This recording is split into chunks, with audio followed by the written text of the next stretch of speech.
우선 제가 이 본격적인 강의하기에 앞서서 외람되지만 그 짧게 나름 압축적으로 살려고 한 노력과 더불어서 제가 살면서 매일매일 느끼고 있고 지금 오늘도 아주 심각하게 부딪히고 있는 그런 것들, 그런 느낌들 관해서 두 가지만 한번 강조를 드리고 시작하고자 합니다.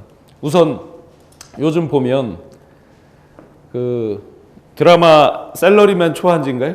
드라마 SBS에서 하대요 보니까. 그리고 고전에서 비롯되는 고전으로부터 얻는 각종 상식 또는 어떤 교훈 이런 것들에 대한 것들이 굉장히 많이 광범위하게 지금 퍼져 있잖아요, 그죠? 근데 아마 좀 더 인생을 사시고 지혜로 이 많은 부분들을 꿰뚫어 볼 수 있는 분들조차도 그런 고전이라든지 지금 시대적으로 이제 역사, 문화, 사회, 심리, 철학 이런 쪽에 이렇게 잡다구리한 다방면의 것들이 굉장히 많이 강조돼 있죠. 왜 그렇다고 생각하십니까?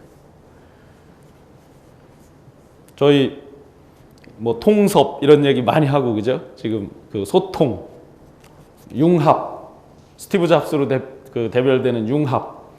근데 그게 어느 날 갑자기 하늘에서 뚝 떨어진 것 같지는 않아요. 이 동업하라도 사실은 이제 비슷한 맥락에서 출발을 했다라고 보시면 되는데 남과 똑같은 시각에서 같은 생각으로 같은 각도에서 보면 같은 것밖에는 안 나오잖아요, 그죠? 전부 동업하지 말라고 그러잖아요. 쥐가 뭔데 갑자기 지 혼자 동업하라고 그러겠어요.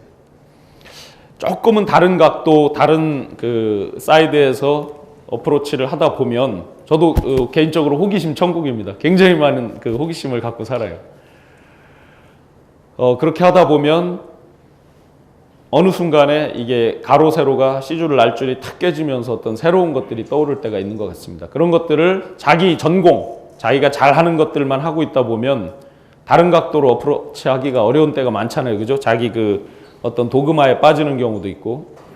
그래서 그런 것보다는 기왕이면 다방면으로 다각도로 한번 보시면서 발상을 전환해보고 생각의 그 다변화를 꾀해보는 게 좋겠다. 그런 것들이 이제 탁 맞을 때 스티브 잡스처럼 이분이 이제 저 애플에서 쫓겨나서 저기를 갔죠. 어디죠? 픽사. 그죠? 그러면서 각 분야의 전문가들과 그야말로 프렌드십을 다 맺고 하면서 생태계 전체를 바꾸는 그런 놀라운 변화를 일으키게 됐죠.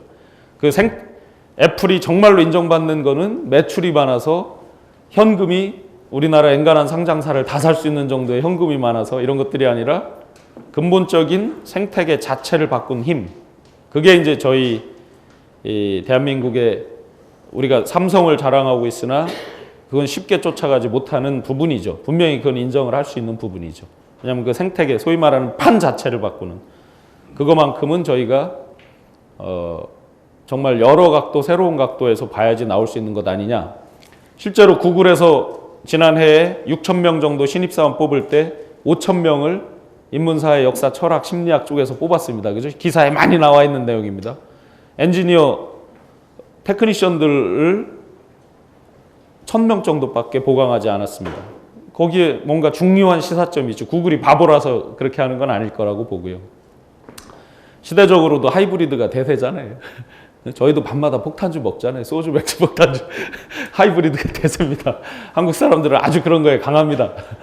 이미 여러분들은 생활 속에서 상당 부분 그런 것들을 잘 버무릴 수 있는 그런 능력과 생활화를 하고 있기 때문에 아마 잘 하실 걸로 믿고요. 두 번째가, 그러니까 첫 번째 제가 강조드리고 싶은 게 세월이 아무리 가도 역사, 철학, 심리학, 사약, 문화, 예술, 기타 등등에 대해서 한번 섭렵을 하는데 저 같은 경우는 그 중에서도 역사와 심리학을 상당히 좋아했습니다. 근데 그게 어느 걸로 놀랍게 변화가 되냐면 심리학이 마케팅적인 거에 있어서 굉장히 큰 좋은 영향을 미치더라고요. 제가 투자회사를 하면서 반발짝 정도 앞을 짚어야지 돈을 벌잖아요. 한 두 발짝 정도 앞에 있으면 시기상조입니다. 리더도 마찬가지죠. 요새 흔히 나오잖아요. 리더가 대통령이 두 발짝 정도 앞서가면 국민들이 피곤합니다.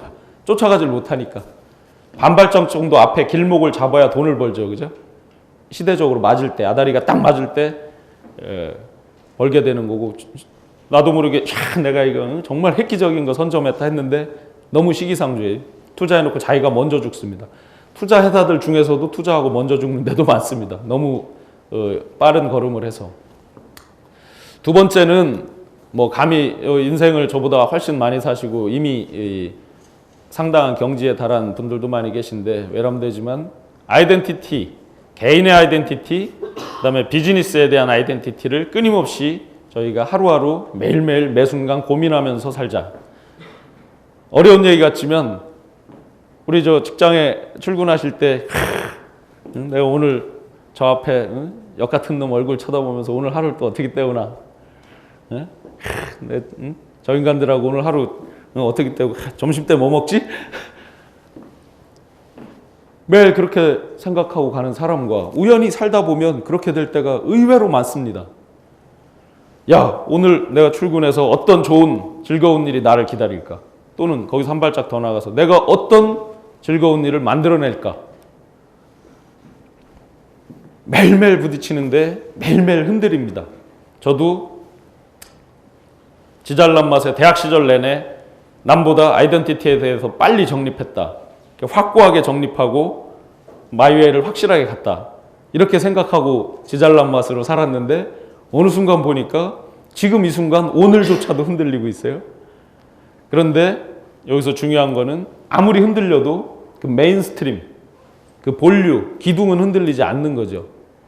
지류는 많이 흔들립니다. 매일매일 생활과 환경과 외적인 조건들에 의해서 누가 이제 싹 꼬시면 이렇게 한번 해볼까? 이렇게 한번 해볼까?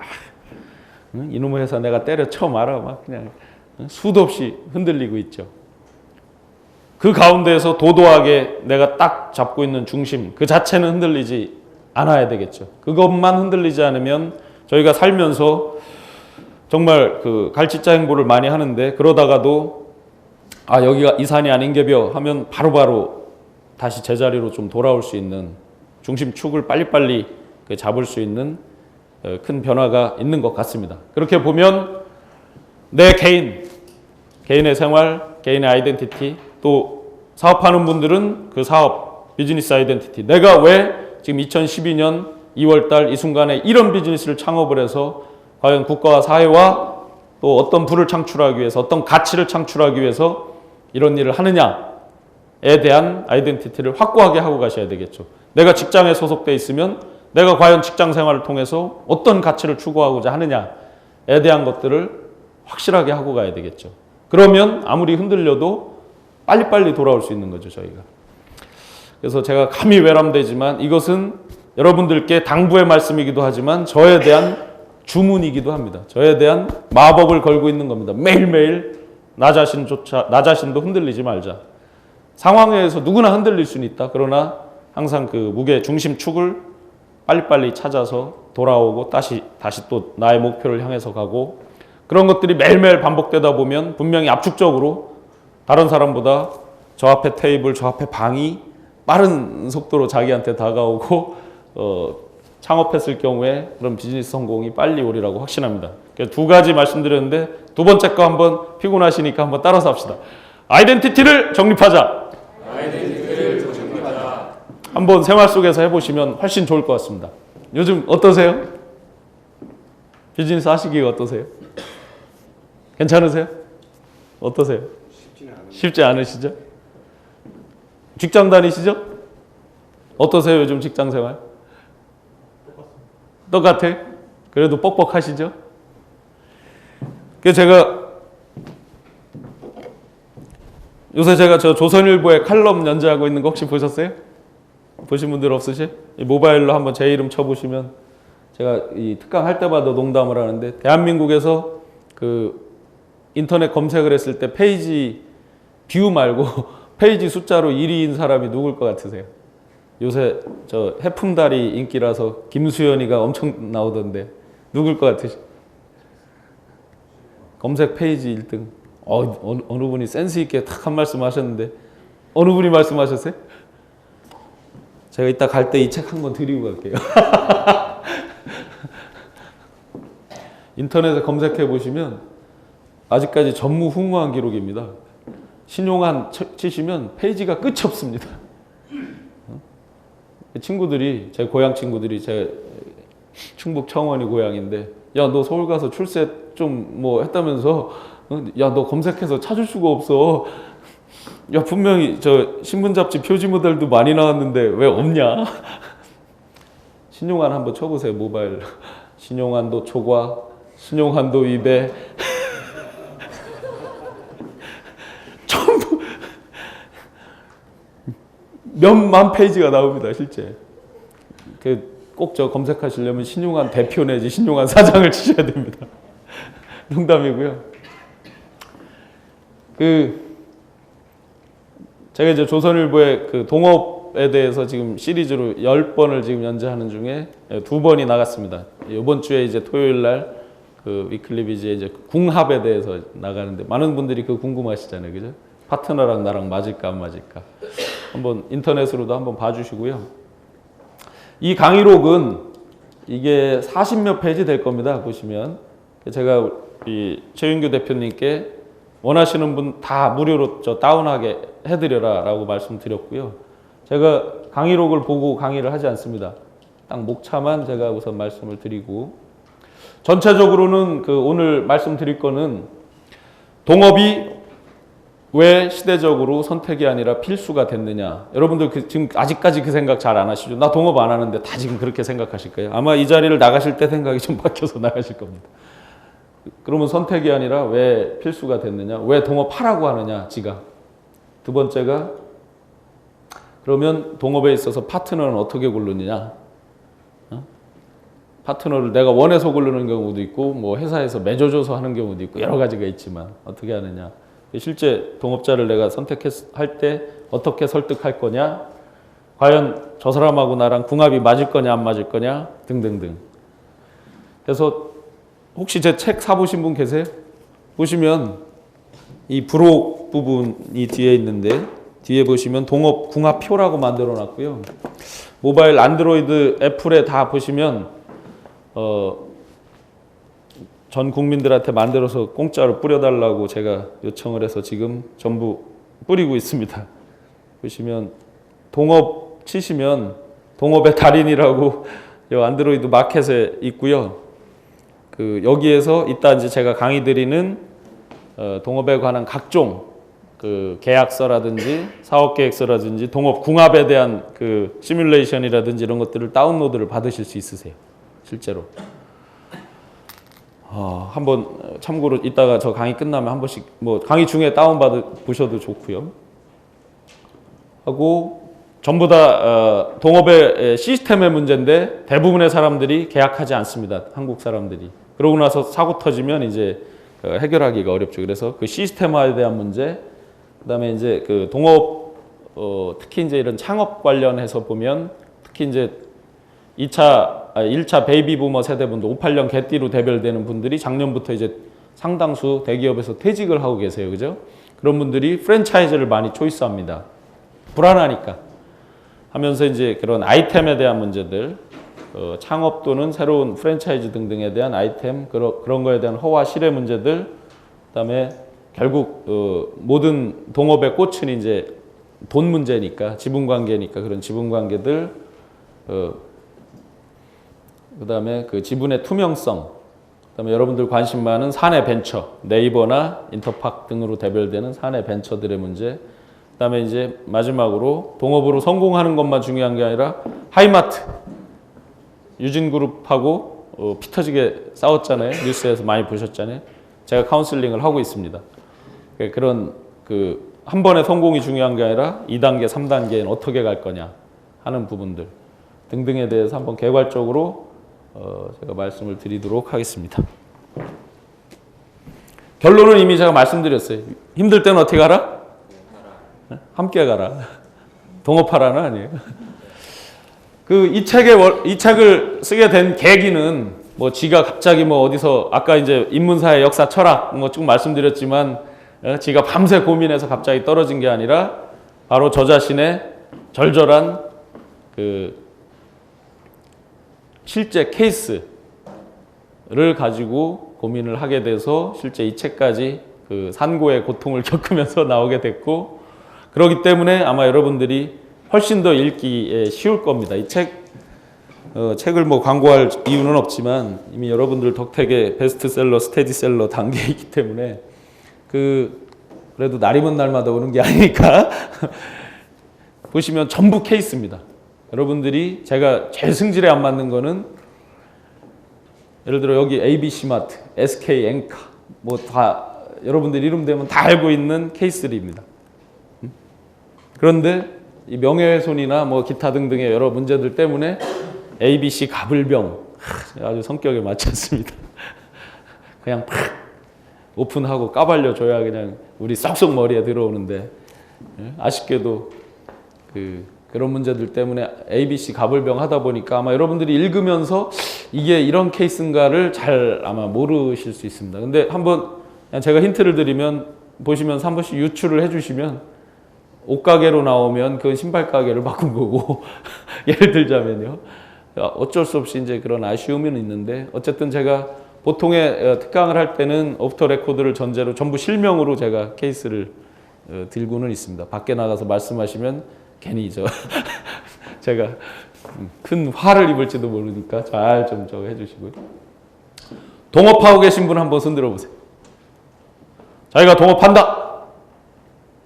아무도 없어요? 아까 저 창업하신 분들. 작년에 동업을 했는데 예. 굉장히 피해를 많이 봤어요. 이거 지금은 안 하셔요? 피해를 많이 보고 안 하신다? 네네. 서로 싸우고 이렇게 해요. 예. 오늘 아주 절절하시겠네, 그죠? 왜 싸웠는가부터 시작해서. 근데 이제 지금 생각하기에 싸우고 나서도 또 새롭게 동업을 해야겠다 이런 결심을 했었어요. 네네네. 이제 그 동업을 하면서 느꼈던 한계와 가능성을 이제 네네. 했기 때문에 네네. 그러면서 이 책이 나와서 네네. 보셨어요? 사놨어요. 네네네. 뭐 밑줄까지는 아니시더라도 화장실에서 편하게 제가 항상 제가 이제 두 번째 베스트셀러가 됐는데 책 쓸 때 원칙은 앞에서 보든 뒤에서 보든 아무 페이지에 잡고 보든 똑같아요. 그냥 시간 나실 때 쭉 자기 필요한 거 스스로 필요하신 부분 딱 그냥 집어서 보시면 됩니다. 뭐 교과서처럼 뭐 1페이지부터 꼭 봐야 뭐 이해되고 이런 거 없어요. 이 기업인들은 호흡이 좀 짧죠. 6페이지 넘는 챕터가 없을 겁니다. 제 스스로가 그런 것들을 원하기 때문에 그래서 항상 쉽고 짧게 그냥 이렇게 했는데요. 자, 이제 동업하시는 분들 손들어 보라 그랬더니 놀랍게도 아무도 안 드셨습니다. 제가 로타리 클럽 합동 강연할 때 근엄하신 회장님들 동업하시는 분 손들어 보라 그랬더니 한 분 딱 들으셨는데 오늘 그 이후로 처음입니다. 이 책의 원 제목이 원래 제가 쓸 때 이 교과서 이 동업에 대한 그 실무 교과서적인 거라서 동업 A to G 이렇게 했었어요. 그러니까 너무 이게 판에 박힌 교과서 같다. 그래서 그러면 더 쉽게 애 키우는 분들 삐뽀삐뽀 119 아시죠? 그 애기들 왜 어디 아프면은 뭐 배 아프면 배 찾아보는 거 있잖아요. 그래서 동업 119라고 할까? 했더니 출판사에 너무 유치하대요. 그래서 이제 뭐 하라가 유행해서 마케팅적 측면에 동업하라 이래 돼 있는데 이 책의 원래 정확한 제목은 기왕 누구나 하고 있는 동업 잘 하라. 그게 생략된 거예요. 기왕 누구나 하고 있는 동업 잘 하라. 자, 동업 아무도 하지 말라 그럽니다. 대한민국에서. 형제자매하고도 하지 말라 그래요. 그죠? 심지어 친구 뭐 형제자매 다 하지 말라 그래요. 근데 잘 보세요. 좀 이상하지 않아요? 다 하지 말라 그랬는데 여기저기서 지금 우리 말씀해 주셨지만 동업하다 망한 사람 부지기수입니다. 저를 포함하여. 저희는 범생이로 살았잖아요. 하지 말라는 일 잘 안 하고 살았잖아요. 근데 왜 이렇게 다 부모님들 온 세상에 다 하지 말라는데 왜 망한 사람이 부지기수예요? 어떻게 된 거예요? 뭔가 분명히 이게 괴리가 있잖아요. 지금 이상하잖아요. 다 하지 말랬어요. 온 세상이 다 그냥 심지어 형제자매하고도 안 된다. 근데 왜 이렇게 주변에 망한 사람 부지기수해? 조그만 샵을 했든 뭐 크게 기업을 했든 분명히 뭔가 괴리가 있잖아요. 아하. 그 얘기는 뒤집으면 상당수가 동업을 하고 있다는 얘기죠. 망한 건 결과니까. 했으니까 이제 나왔잖아요. 제 자신이 그룹에서 사장 생활을 7년 반을 했습니다. 계열사 사장하고 회장실 사장을 하고 이제 3년 반 정도 될 때 매너리즘에 좀 빠지더라고요. 그래서 계속 저를 삼고초려하는 형님하고 같이 마이웨이를 가야 되겠다 생각을 하고 회장님께 인생 공부 3년만 하고 다시 모시겠습니다 하고 나와서 이제 일을 독립해서 마이웨이를 가게 됐는데 운 좋게 어떤 그런 그 후광들이 있겠죠. 그러니까 운 좋게 첫 해에 제 분에 넘치는 큰 뭐 돈을 벌었어요. 그걸 남들은 성공이라고 말하기도 하고 저로서는 진해영이다 이런 생각을 했지만 근데 다 항상 지 잘나서 한 줄 알았죠. 사실은 이제 그 그림자의 힘들인데 다 지가 잘나서 이제 잘 됐구나 막 이렇게 했죠. 2년차, 3년차가 될 때 쾅 하고 횡령사고가 터졌습니다. 거의 모든 것들을 한순간에 이제 날리게 됐죠. 저희 코스닥 회사, 소규모의 계열사 5개, 강남에 손에 꼽히는 제일 큰 빌딩 다 날리겠죠. 공동 담보가 걸려 있으니까. 저희 지분, 제 스탁옵션 83만 주. 그래서 소위 명문대학의 경영학과 나오고 법대에서 제가 대학원에서 이코노믹 로를 전공을 한 놈이 수도 없는 그런 계약과 법률에 대해서 본 놈이 어찌 이런 일이 생겼을까? 지 잘난 맛에 이렇게 여기까지 왔다고 생각한 놈이 하나하나 복기를 하면서 제가 깜짝 놀랐습니다. 저 스스로도. 제가 동업인지도 모르고 동업을 하고 있는 거예요. 형님하고 보통 밖에서 이렇게 볼 때 좋은 면만 보이잖아요. 왜 밖에 뭐 시작할 때 그죠? 모임 같은 데서 볼 때 나쁜 면 보이는 사람이 있어요? 잘 없잖아요. 항상 좋은 면을 보고 같이 의기투합해서 시작했죠. 리커버리를 하려면 뭔가 근거들이 쭉 있어야 리커버리하기가 좀 쉬울 텐데 이걸 복귀하면서 보니까 이 바보가 계약서 한 장 없는 거예요. 당사자들은 도망갔죠? 계약서 하나 없는 거예요. 뭘로 어디부터 어디까지 리커버리를 하나. 나 같은 놈도 이렇게 했구나. 이런 바보가. 해서 그때부터 신경질 나서 인터넷에 뒤지기 시작했습니다. 동업 쳤더니요. 지금도 쳐보세요. 동업 치시면 전부 네거티브한 것만 올라옵니다. 동업자 살해. 쳐보세요. 쳤봤다가 뉴스에 올라오는 게 동업자 살해 이런 거 올라오고 있어요. 책 중에서는요. 하나님과의 동업 이런 책들이 어쩌다가 있습니다.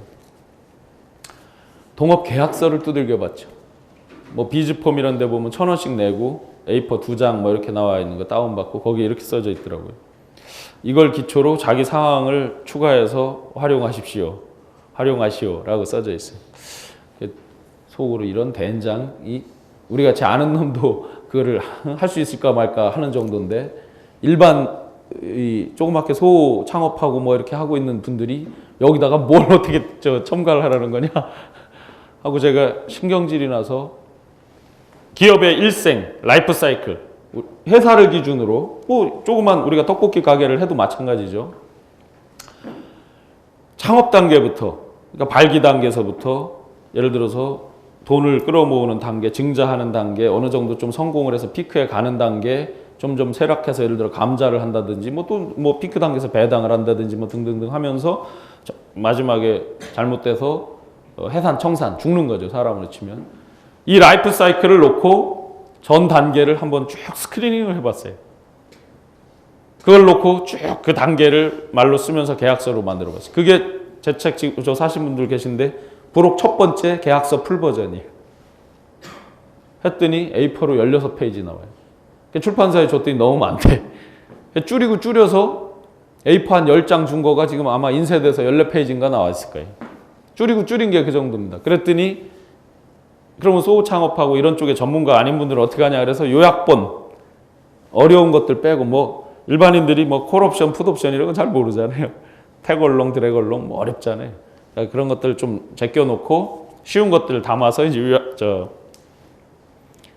요약본을 만들게 됐습니다.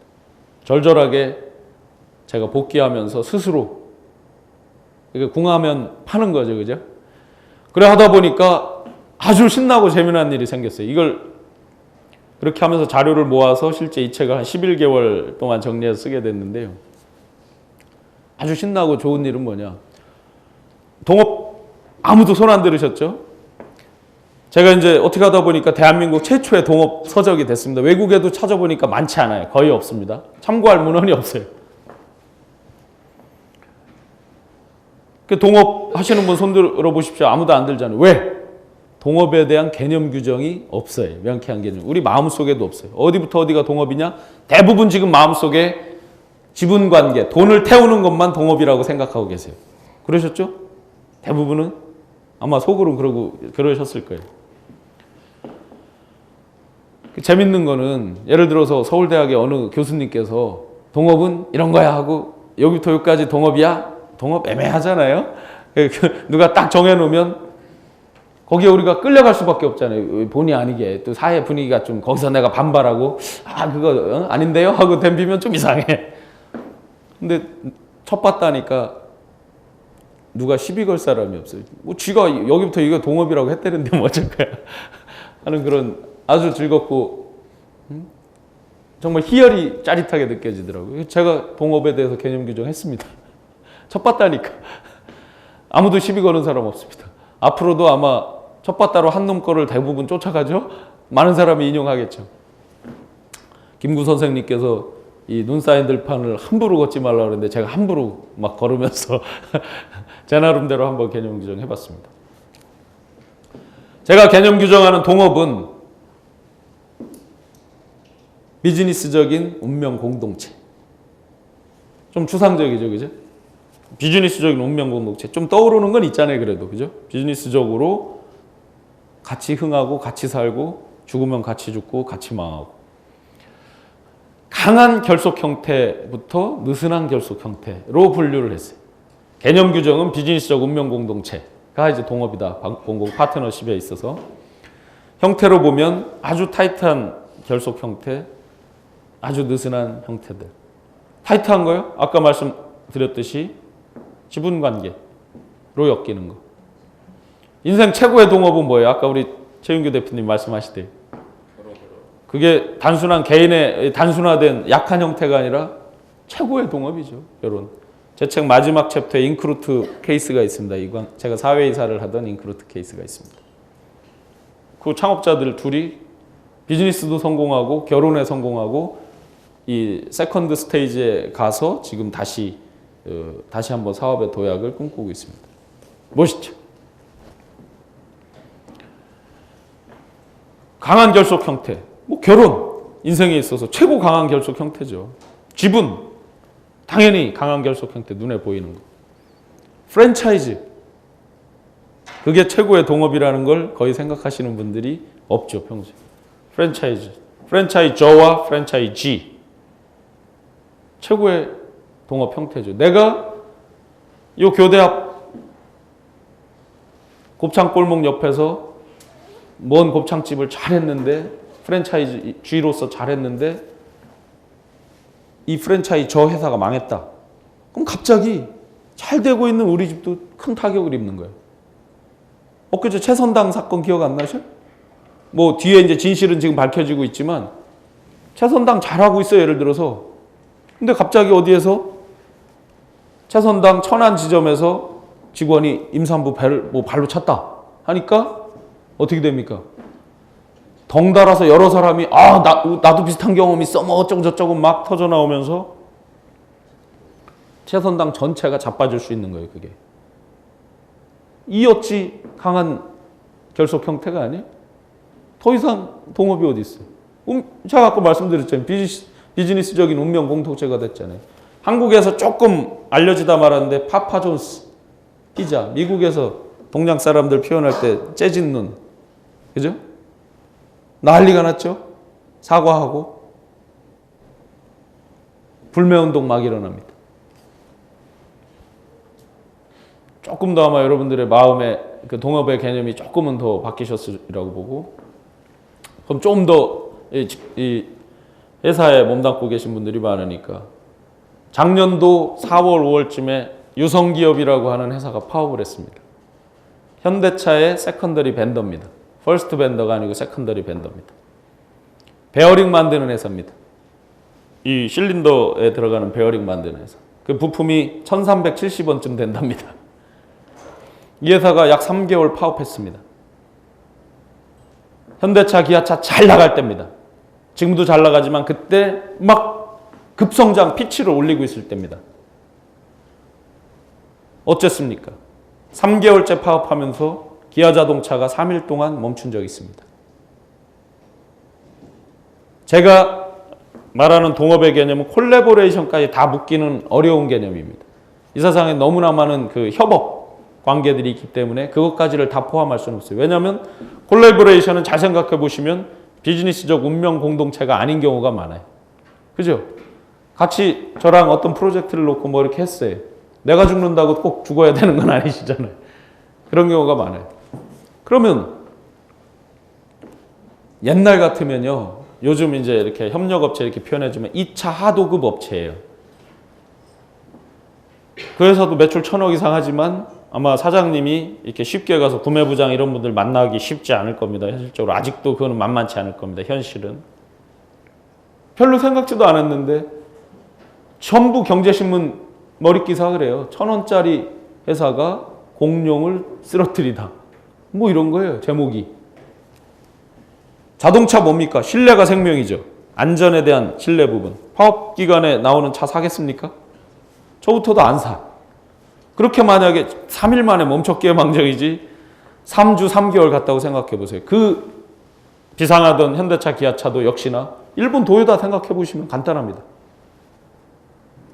자, 그러면 하늘 같은 몬스터 현대차 기아차와 세컨더리 벤더인 유성기업 뭘로 해석할까요? 단순히 콜래보레이션이? 어떻게 해야 되죠?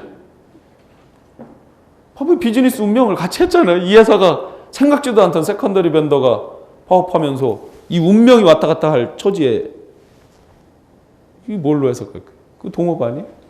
제 강의를 들으시고 LG CNS의 상무님께서 우리 내부적인 팀 플레이에 대해서 너무 그런 게 없다. 그런 한번 이런 발상의 전환이 필요하다라고 해서 저를 한번 불러주셨어요. 엊그제는 그 어디냐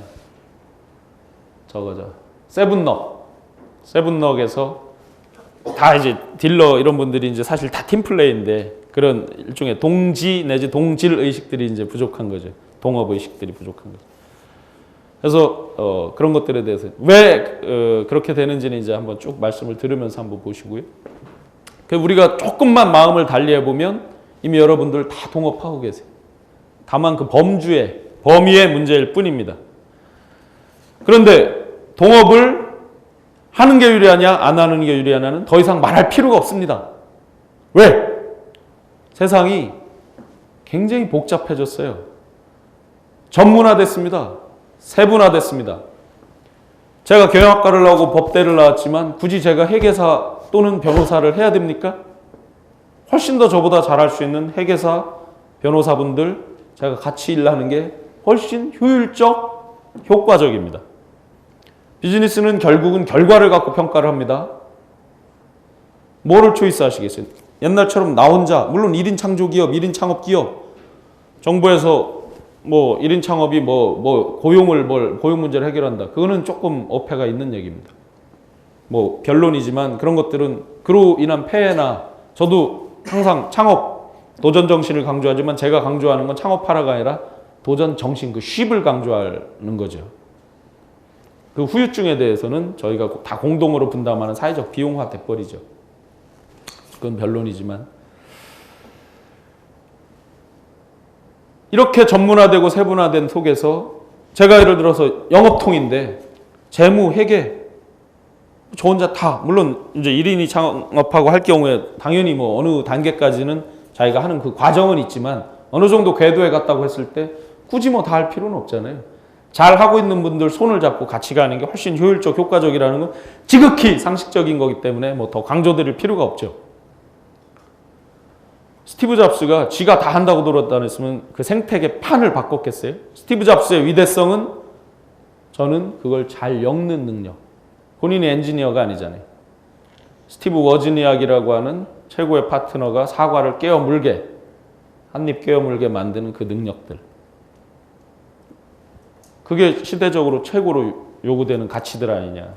아까 그래서 제가 융합이나 이런 것들에 대해서 초두에 말씀드렸지만, 자, 동업이 선택입니까? 시대적으로 지 혼자 다 할 수가 없어요. 아무리 잘난 사람도 지 혼자 해서 물론 할 수는 있죠. 다만 그 효율성, 효과 면에서 보면 택도 없이 떨어지죠. 난도쌤, 그 메가 트렌드라는 책 보셨어요? 트렌드 연구소에서 나오는, 그 다음에 난도쌤께서 지으신 2012년 소비자 트렌드 분석 10대 키워드를 제시하셨죠. 저희가 같이 토론하고 하는 얘기들이 그 10대 안에 거의 다 들어있는데, 같이 이제 뭐 두 번째가 동행입니다. 키워드 중에. 9번째로 제시하신 게 플랜 B입니다. 제가 첫 번째 이제 썼던 베스트셀러, 위기가 오기 전에 플랜 B를 꺼내라. 당연합니다. 왜? 위기가 상시화되어 있습니다, 요즘. 그러니까 항상 플랜 B를 세워야죠. 동행, 동업. 물론 동행과 동업은 다를 수 있지만, 동업은 좀 더 구체적인 얘기고, 동행은 이제 뭉뚱그리는 큰 얘기들이지만, 이미 시대적 화두가 같이 가지 않고 해결할 수 없다는 거죠. 동업이 필연적인 이유를 제가 역사적인 거, 그 다음에 경제 발전 단계 이런 것들로도 많이 강의를 하는데, 시간상 그런 것들은 조금 생략을 할게요. 왜냐하면 굉장히 그 역사 발전 단계나 이런 것들을 보면 재미있거든요. 특히 자본주의의 역사 발전 단계, 실제로 제가 이 파일에 보시면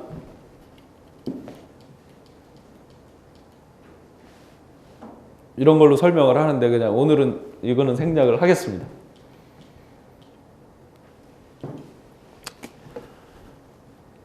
자, 그러면 동업으로 성공한 사례가 있느냐? 라고 했을 때 전부 다 외국 사례들을 생각하시잖아요. 요즘 나오는 외국의 성공한 사례들은 전부 동업으로 성공했네요. 스티브 잡스, 스티브 워지니악, 그죠? 애플, 마이크로소프트 빌 게이츠, 스티브 발머, 그죠? 뭐 요즘 나오는 또 뭐야, 요번에 상장한 거 뭐죠? 페이스북, 주크버그, 뭐 기타 등등, 뭐 구글 누구누구, 뭐. 근데 한국도 많습니다, 사실. 근데 성공하는 것보다 실패하는 게 훨씬 많고, 또 실패가 훨씬 우리 눈앞에 가까이 오기 때문에 가려지죠. 네이버, 아까 저게도 써놨지만, 지금은 이제 한 분은 저거로 카톡에 이제 대주주로 참여를 하고 계시지만, 이혜진, 김범수, 그죠? 사내벤처로부터 시작해서 티켓몬스터, 요즘 젊은 친구들, 25살, 27살 친구들이 하는 티켓몬스터. 더 놀라운 거는 선택이 아니라 제가 필수라고 말씀드리는, 굳이 이제 창업만 말씀드릴 게 아니라 사내에서도 마찬가지지만, 그냥 단적으로 서울 산업통상진흥원 SBA에서 지원하는 거기에 약 500여 개 업체들이 있거든요. 놀랍게도 95% 이상이 아예 창업 단계에서부터 공동 창업을 합니다. 뭐 답 나왔잖아요. 옛날에는 왜 자기가 해서 피땀 흘려서 어느 정도 일구고 했을 때 이제 얼리 스테이지를 좀 지날 때 투자도 받고, 또 다른 아이템 가진 사람도 끌어들이면서 이렇게 커지고 하면서 다일루션이 일어나서 이렇게 하는 그런 동업 단계였는데, 지금은 그렇지 않습니다. 아예 처음부터 오픈하고 합니다. 그게 사실은 시대가 인터넷 소통, 이런 SNS 등등을 통해서 우리가 마음을 열고 같이 하는 거가 많은 젊은 사람들이 생활화되어 있습니다. 어른들 세대에서는 조금 그런 것들이 달랐었죠. 근데 지금은 이미 다 뭐 인터넷에 대해서, 모바일에 대해서 늘 생활 속에 있으시기 때문에 별로 그런 거에 대한 거부감이 없어요. 같이 하는 거에 대해서. 그래서 아까 왜 제가 역사적으로 풀고 하는 것들이 그런 내용들입니다. 실제 그렇습니다. 드러난 현상들, 성공 굉장히 많이 하고 있습니다. 실패 훨씬 더 많죠, 여전히. 그렇지만 확률로 보면 이제 그걸 잘 활용하는 자가 성공할 확률이 훨씬 높다. 큰 성공을 거둘 확률이 훨씬 높다. 그럼 답 나왔다.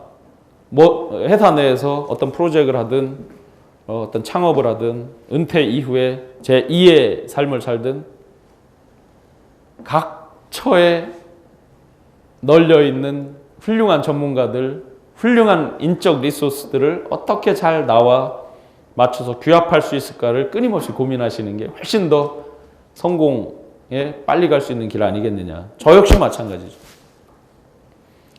그렇습니다. 기존의 동업은 마치 같이 뭐를 하면 실패의 원흉인 것처럼, 뭐 그냥 당연히 실패하는 것처럼 그렇게 했어요. 제가 한번 퀴즈 내볼게요. 사공이 많으면 배가 산으로 간다. 무슨 뜻입니까? 분석하는 사람들이 많으면 예. 같이 할수 있다. 100점짜리 답입니다. 그러나 100점에 그쳤습니다.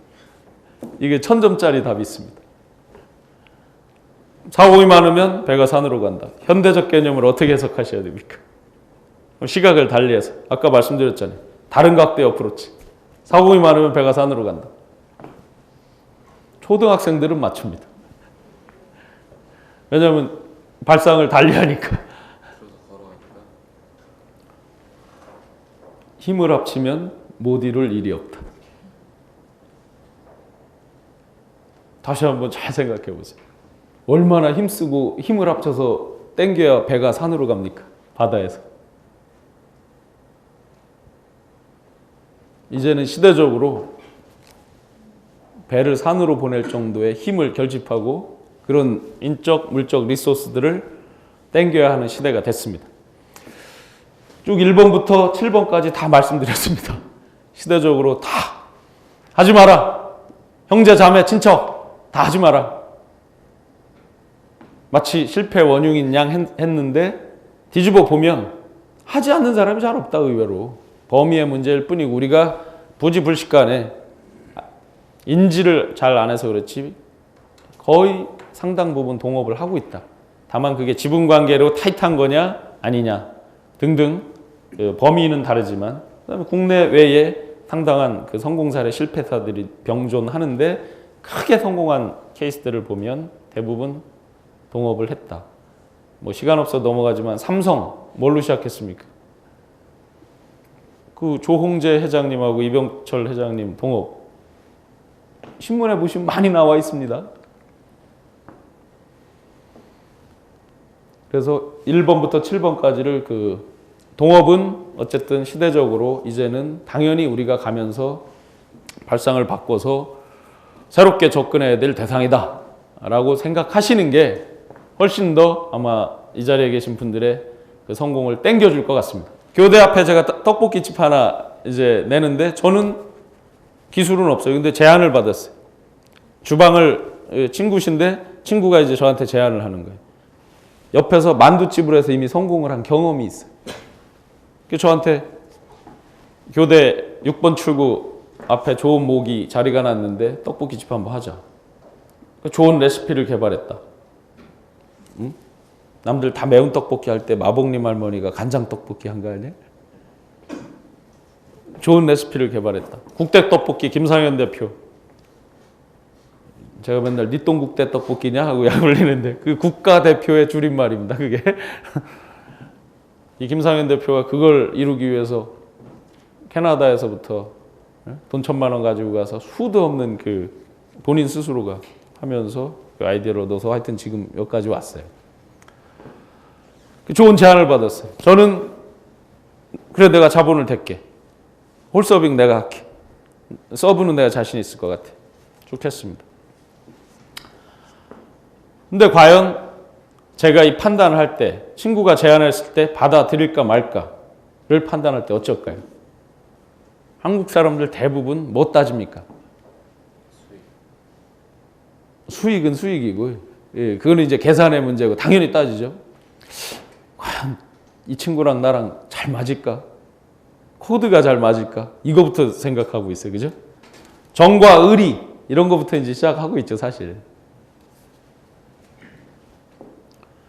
근데 냉철하게 봐야 됩니다. 저희 왜 이렇게 회사에서 거래 관계 이런 거 할 때 모르던 분하고 거래 터져서 결과가 훨씬 좋은 경우가 많죠. 잘 이렇게 생각해 보시면 가슴에 손을 얹고 되돌이켜 보시면 그리고 서로 이해관계 안 얽히니까 깔끔하고 그런 경우가 의외로 많죠. 의외가 아니라 사실 훨씬 많죠. 아는 분들하고 하는 거 이런 거보다. 우선 친구 제안을 받고 제가 봐야 될 거는 첫째, 이 친구가 확실한 레시피에 대한 그 테크닉이 있는가? 필살기가 있는가? 비즈니스 코어는 뭡니까? 떡볶이집을 제안했으니까 떡볶이 일단 마실 거 아니에요. 뭐 서비스를 뭘 잘하고 이런 거는 이제 그 뒤에 살이 붙는 얘기지. 일단 뭔가 차별화된 맛이 있어야 될 거잖아요. 그죠? 화끈하게 맵든지 뭐 하여튼 뭔가 있을 거란 말이에요. 떡볶이의 비즈니스 코어는 맛이다. 그러면 그 비즈니스 코어에 해당되는 킬러 스킬, 킬러 애플리케이션, 킬러 콘텐츠를 나한테 제안하는 이 친구가 갖고 있느냐를 맨 먼저 봐야죠. 나랑 친하냐 안 친하냐 이거 따지기에 앞서서, 그죠? 나랑 코드 맞을까 안 맞을까가 아니라 진정으로 내가 없는 거를 확실하게 갖고 시작하냐, 그 비즈니스의 핵심, 비즈니스 코어를 갖고 시작하느냐. 첫째, 만두집에서 성공을 했어. 왠지 선입관은 떡볶이도 잘할 것만 같아. 그러나 아직 검증된 바는 없다. 그러면 다시 생각해야 돼. 두 번째, 어떤 일에 대한 인적, 물적 리소스가 잘 갖추어져 있느냐. 떡볶이를 제안했으니까 가락시장 어느 할머니를 가면 양질의 쌀떡볶이, 밀가루 첨가 비율이 거의 없는 양질의 쌀떡볶이를 아주 싼 값에 안정적으로 잘 공급받을 수 있다. 라든지 뭐 주방에 쓰는 어떤 용품들은 어떻게 해서 특이하게 생긴 그릇이나 서빙하는데 좋은 이런 것들을 어디 가면 어떻다. 이런 것들을 꿰뚫고 있다든지 이런 인적, 물적 리소스에 대해서 확실하게 갖추어져 있느냐. 중요하죠. 비즈니스 코어가 먼저겠고 인적, 물적 리소스 중요합니다. 그보다 훨씬 더 중요한 거. 과연 이 친구는 이거에 올인하느냐.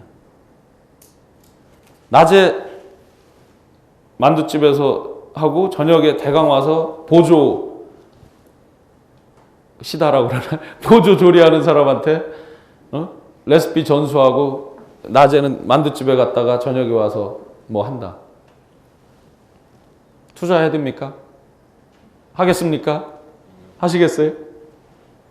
이보다 더 중요한 거 세 가지 이제 비즈니스 코어, 인적 네트워크, 물적 네트워크 잘 돼 있느냐, 올인하느냐.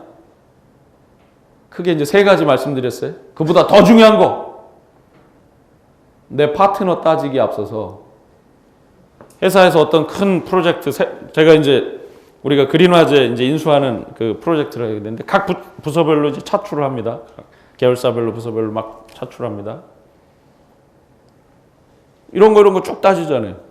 그보다 앞서서 제일 중요한 거. 과연 나는 이 비즈니스 코어에 대해서 잘 알고 있는가? 자, 난 레시피는 아니야. 그럼 내가 손님을 확 끌을 수 있는 어떤 참신한 아이디어나 서빙에 있어서 확실하게 장악할 수 있는 뭐가 있는가? 나는 인적, 물적 네트워크가 어떻게 되어 있는가? 그보다 더 중요한 거, 과연 나는 올인할 거냐?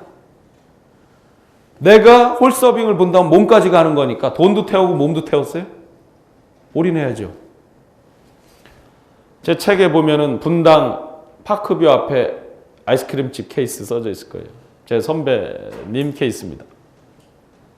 많은 여자분들 로망이 뭐예요? 낮에 친구들 만나 커피숍에서 커피 한잔하고 저녁에 수금하러 갑니다. 그죠? 그 로망 아니죠? 로망 아니죠? 제가 지난주에 칼럼 썼습니다. 조선일보 칼럼에. 많은 분들이 우아한 커피 한잔하면서 우아한 돈통을 상상하면서 수금하러 갑니다. 근데 올인하지 않으면 우울한 빈 깡통이 기다리고 있을 가능성이 높습니다. 이렇게 경쟁이 치열한 시대에 사실 우아한 돈통이 어디가 있습니까? 남들도 전부 올인하고 있는데. 물론 투잡할 수 있습니다. 특히 예를 들어 제가 투자회사다. 올인하느냐고 물으면 투자회사가 여러 군데 투자하는데 여기다 올인하느냐? 그러나 그건 올인하는 다른 관점의 올인이죠.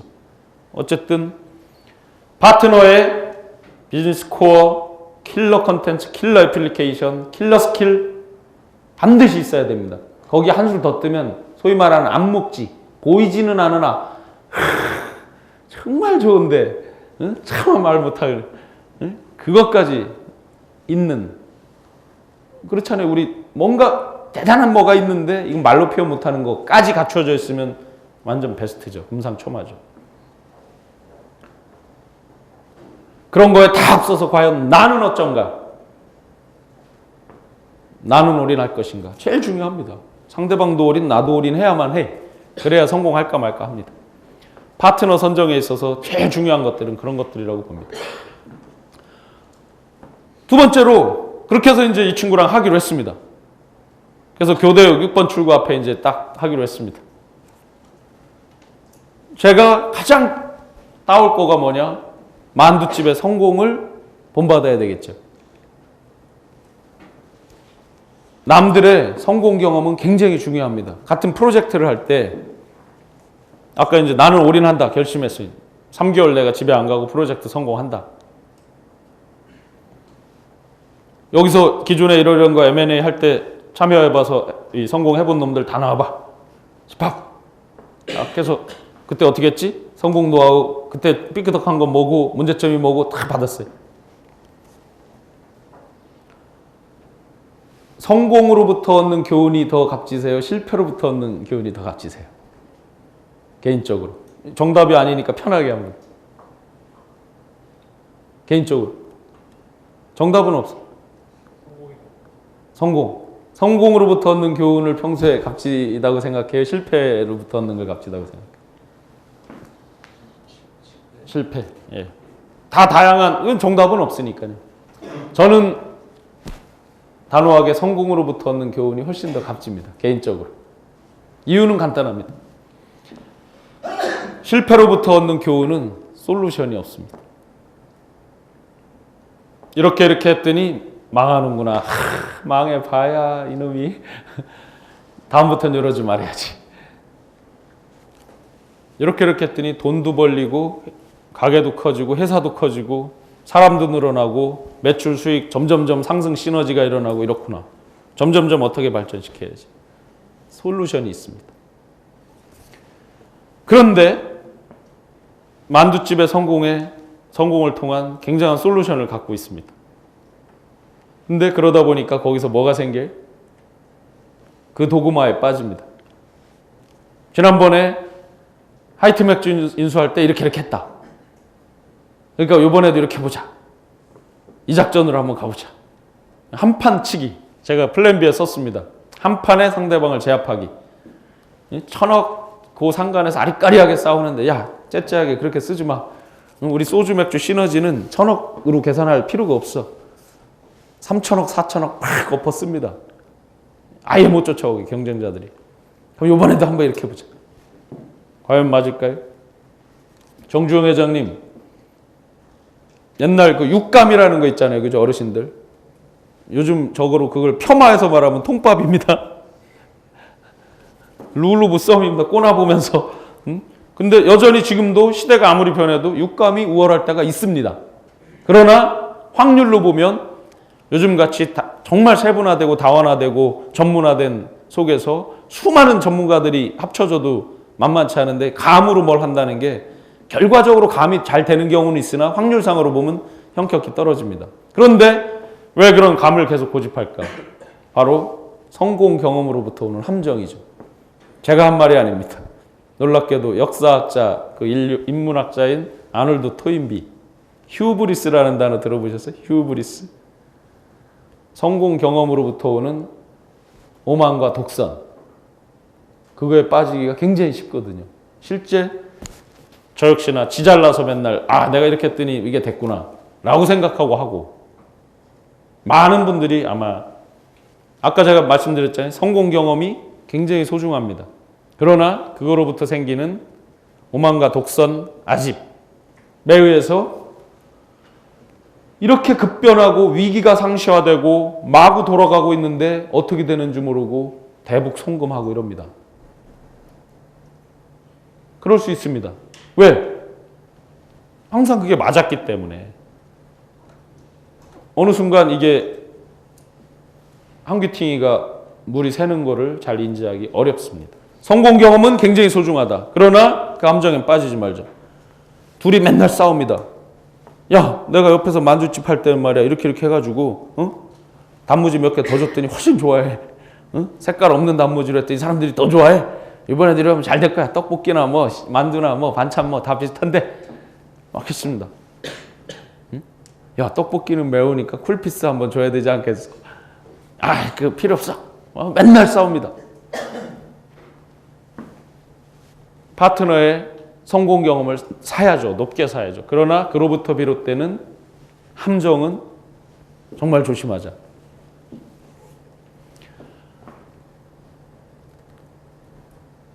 이제 선정에 대한 것들 아까 3가지 말씀드렸고, 그보다 더 중요한 나는 과연 어쩌느냐, 나는 올인하느냐 등등에 대해서 말씀드렸고, 두 번째, 그런 소중한 경험들이지만 그로 인해서 빠지는 함정. 우리 멀리서 뭐 지금 제가 이제 그냥 쉽게 떡볶이집 예를 들고 있으나 멀리 따질 것도 없이 저희 일상생활에서 잘 이렇게 생각해 보시면 누구나 다 경험하고 있고 경험한 일들에 대한 말씀일 겁니다.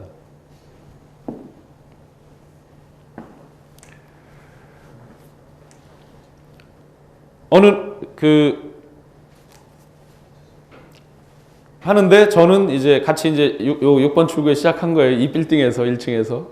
저는 굉장히 공격적인 스타일이에요. 근데 친구는 굉장히 또 안정적이고 보수적인 스타일이에요.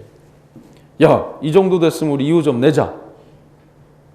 안 돼. 여기서 좀 더 터 닦아야 돼. 아니면 옆에 점포 요거 전화기 팔다가 저 집 망했는데 우리 저거까지 터 가지고 하자.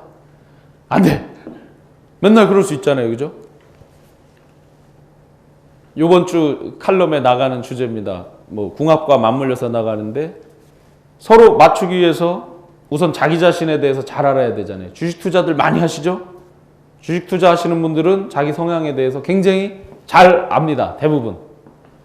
그러나 이제 감성이 이성을 지배하기 때문에 그 로스컷 이런 게 어려워서 그렇지 자기 성향은 알고 있어요. 저 초극단의 리스크 테이커입니다. 못 먹어도 겁니다. 다만 이게 이제 똥배짝이냐 아니냐가 이제 리스크 해칭 나름대로 프로그램이 있느냐 없느냐에 따라서 이제 풀 배팅이냐 똥배짱이냐가 이제 갈라질 뿐입니다. 요즘 증권사에서 그거 쓰게 돼 있잖아요. 제가 다 조사해서 왜 첫 화면에 뜨잖아요. 당신은 고위험 투자자입니다. 딱 올라옵니다. 포트폴리오 이런 거 별로 좋아하지 않습니다. 이론상으로 강조를 하지만 뒤집어서 제 나름대로 면밀히 분석해서 리스크 해칭에 대한 부분을 백업하고 있어야 되는 거죠. 리스크 테이커는 강한 리스크 테이커는 그죠? 리스크 어버터인 참모를 두고 있어야 되겠죠. 이걸 해칭해 줄 자기 자신에 대해서 잘 알고 시작하셔야 됩니다. 그래야 궁합을 맞출 수 있습니다. 같이 외적인 비즈니스적인 궁합을 맞추실 수 있습니다. 아까 제가 말씀드렸죠. 뜻이 맞고 정과 의리가 맞는 사람이 아니라 나의 부족함을 채워줄 수 있는 파트너가 훨씬 나은 파트너입니다. 원래부터 잘 알고 코드 맞느냐? 이거보다 나의 부족함을 채워줄 수 있는 파트너가 훨씬 그 상승 시너지를 낼 수 있는 파트너죠. 나를 따르라 천진아 프로. 하찮가 이 산이 아닌 개벼 이쪽도 아닌 개벼 막 앞에서 헤매고 있습니다. 리스크 테이커 장수가. 뒤에서 어떻게 해야 됩니까? 저를 잘 보필할 참모들이 뭘 해야 됩니까? 좌표점 잘 잡고 이쪽으로 갔을 때는 군량민은 어떻게 조달하고 군사들 이동은 어떻게 할 것이며 기습을 받으면 뭘 어떻게 하고 뭐 이런 걸 막 나와야 되는 건데 나를 따라 이쪽으로 가다 맞습니다. 몰빵 쳐서 저쪽으로 갑시다. 물론 업종에 따라서는 스타일이 같은 사람이 모였을 때 잘 되는 업종이 있습니다. 대표적으로 핫한 것들, 트렌디한 거, 힛 앤드 런의 속성을 태생적으로 갖고 있는 것들. 빨리 뜨고 빨리 지잖아요. 빨리 뜰 때 주저주저 하면 꽝입니다. 이미 다 지나가고 맙니다. 그런 것들은 서로 박자 맞춰서 같이 막 가야죠. 뒤집어서 R&D 베이스에 굉장히 신중에 신중을 요하고 수십 번의 그 시뮬레이션 실험 등등을 통해서 결과물을 내야 되는 걸 중간에 섣불리 확 발표했어요. 복제에 뭐가 탄생했습니다. 다 죽는 거죠. 그런 거는 정말 리스크 어버터 분들끼리 모여서 더 잘 되는 경우가 있죠. 업종에 따라서는 그러나 보편적인 엔간한 일들은 리스크 테이커와 리스크 어버터가 조화를 이룰 때 잘 되죠. 그런데 분명한 거는 비즈니스는 속성상 리스크 테이커들이 성공할 확률이 훨씬 높죠. 대부분의 비즈니스의 속성상 그게 내재되어 있습니다. 리스크를 걸어야 성공할 가능성이 높습니다. 결론은 나왔습니다. 리스크 테이커가 되기 위해서 많이 노력을 하세요. 평소에 내가 굉장히 보수적으로 안정적으로 했다 하더라도 인위적인 노력은 하세요. 다만 그거에 대한 해칭에 대해서 자기가 열심히 해칭에 대해 생각을 하든 아니면 그렇게 같이 해줄 수 있는 사람들과 규합을 하든. 왜냐하면 비즈니스 속성 자체가 성공이라는 관점으로 보면 대부분의 일반적인 비즈니스는 리스크 테이킹을 해야 열매가 더 떨어지는 건 사실이거든요. 그렇다면 나의 모드를 거기에 맞춰야죠. 대신 해칭할 수 있는 것들을 강하게 준비를 하는 거. 결론이 이미 나와 있습니다. 그 궁합표 이제 모바일 다운로드해서 한번 보시면 질문에 솔직히 답을 하면 맞고요. 랜덤으로 답하면 틀립니다. 혹시 다운받으신 분들 솔직히 답하면서 한번 보세요. 그러면 맞습니다. 제가 수도 없이 시뮬레이션 하면서 게임처럼 만들어 놓은 거기 때문에 출판사에서 돈 받자고 했는데 그냥 뿌려주라고 했습니다. 어차피 저는 인세를 전액 다 도네이션 하고 있기 때문에 저한테 출판사 우리가 400만 원 들여서 만들었어요. 부록을 그대로 옮겨놓은 셈인데 부록을 이렇게 종이로 보면서 이 자기 스타일과 그 궁합 맞추고 하다 보면 오히려 어렵습니다. 이 모바일에서 이렇게 해보시는 게 훨씬 좀 이해가 쉬울 수 있습니다. 그래서 파트너 간에 제가 굉장히 리스크 테이킹을 할 때 친구는 속도 조절하자. 우리 좀 더 여기서 다지고 예를 들어서 1매출 150 이상을 찍을 때 우리가 2호점 가자 라고 할 수도 있고요. 뭐 여러 그게 있겠죠. 그렇게 상호 보완할 수 있는 그런 것들이 아주 중요하죠. 어떤 일이든지 회사 내에서도 마찬가지죠. 뭐 프로젝트 할 때 또는 같은 부서 내에서도 마찬가지로 늘 그런 것들이 이제 접하는 일들이죠. 우리가 일을 할 때 이제 이 컨트랙을 맺는 거 굉장히 중요합니다. 야, 떡볶이집 하는데 우리 계약서 쓰자. 요구를 합니다. 이 새끼 나 못 믿는 거야? 째찌하게. 치사하게 말이지. 내가 떼먹을 사람으로 보여? 이제까지 보고도 몰라? 사실 아니셔요? 다 그렇게 이제까지 하지 않으셨어요? 저만 그랬나? 대부분 그러지 않으셨어요? 친구지간에 째째하게 말이지. 정과 의리를 따지기 때문에. 아는 사람끼리 했을 때 상당 부분 그렇습니다. 어떤 일이든지 간에. 지금 이 사소한 일이든 뭔 큰 일이든. 계약서 쓰자 이러면 그럽니다. 조금 더 세련되게 한번 가봅시다. 야, 우리 떡볶이집 내기로 했는데 한번 우리가 풀리 한번 앞으로 펼쳐질 일들에 대해서 한번 이야기해보자. 만드는데 너는 아까 이제 킬러 애플리케이션 이러이러한 거 레시피 다 될 거지. 그래. 그럼 내가 돈 얼마 대고 홀서빙은 어떻게 하고 몇 시에 열고 몇 시에 닫고 청소는 어떻게 하고 그래 할게. 자, 만드는 단계에서 그렇게 했어. 좀 더 커지기 시작하면 우리가 점포를 어떻게 확장하고 누구 자본을 끌어들여서 2호점 내고 3호점 내고 프랜차이즈 15개 정도 딱 되면은 우리가 대규모 자본을 끌어들여서 상장 한번 해볼까? 등등등으로 쭉 나갔어요. 각 단계별로 나올 수 있는 이야기들이 수도 없이 쫙 펼쳐지죠. 2호점 낼 때는 야 지금 5대5 했는데 2호점도 5대5로 갈 거야? 그럼 계속 5대5로 갈래? 그럼 이번에 6대4 해. 2호점 할 땐 내가 6, 네가 4 해. 쭉 갑니다. 여러 가지 경우의 수가 쭉 나옵니다. 잘 안 됐을 때는 어쩔까? 누구 거부터 손실해서 충당할까? 누구 거부터 까나갈까? 등등이 나올 수 있죠. 라이프 사이클 쭉 놓고. 자, 여기서 뭔가 새로운 거 발견 안 되십니까? 제가 계약서 썼어요? 쭉 하나의 사업계획서가 됐잖아요. 부록 3번째 보시면 사업계획서를 어떻게 쓰는 게 좋겠다. 그래야 그게 상대방한테 어필한다 하는 게 있습니다. 사업계획서 쓰는 요령이 그 부록에 다 게재되어 있어요.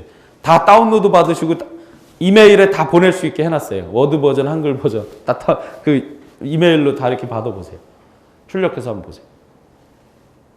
계약서 쓰려고 그랬는데 쭉 읽다 보니까 놀랍게도 하나의 멋진 사업계획서가 됐어요. 당연히 그러면 이런 과정을 안 거칠 겁니까? 안 하는 것보다 하는 게 훨씬 좋은데. 계약 쓰자? 못 믿는 거야? 치사하게? 이게 대부분인데 그러다 뭐가 잘못됐습니다. 소위 뻐그러졌습니다. 그러면 어떻게 합니까? 한국 사람들 잘 쓰는 말 네 글자? 뭐 맨날 나오는 거 있잖아요. 법대로 해. 법대로 해! 굉장히 많이 쓰잖아요. 근데 잘 보세요. 법대로 한다는 게 명확한 객관적 잣대와 기준이 있을 때 빨리 해결이 됩니다. 그죠? 꼼짝 못하는 거잖아요. 객관적 잣대가 딱 돼 있으면. 그리고 심판하는 법관의 입장에서도 결말을 빨리 내려줄 수 있고 또는 당사자 간에 쉽게 화해나 조정이 이루어질 수 있잖아요. 보세요. 화해 조정. 그 말 속에 뭐가 있습니까? 기준이라는 게 있어야 화해 조정이 될 거 아니에요. 제가 아까 말씀드렸잖아요. 제가 그 형하고 하면서 계약서조차 없어요. 뭘로 리커버리 할 때 기준을 삼을 거예요? 어디부터 어디까지가 누구 책임이고 뭘로 따질 것이? 화해 조정 기준이 없는데 어떻게 됩니까? 그럼 뭘로 갑니까? 점점 감정 싸움으로 가요.